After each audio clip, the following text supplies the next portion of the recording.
As the door to one stage of your educational life closes and another opens, you may think the worst of the stress is behind you.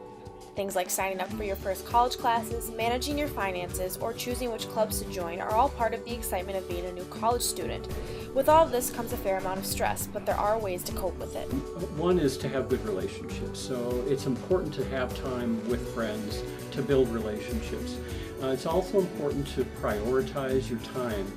Don't feel like you need to do everything at once. Not only are students dealing with new kinds of stress, but they're dealing with it in an environment they are not accustomed to. This in itself brings its own kinds of challenges. The outlets they once had for their stress may no longer exist here.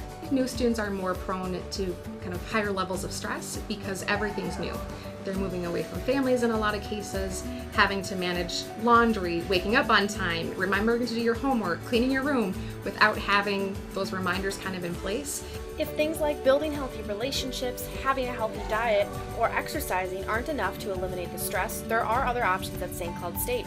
Counseling and Psychological Services is one of those options. Do a fairly comprehensive assessment to make sure that we know their background and everything that's going on. And then if indeed it is stress management, we'll try and help them identify the stressors more clearly. It's important to always pay attention to your own stress levels and those of your friends, and remember to seek help when needed.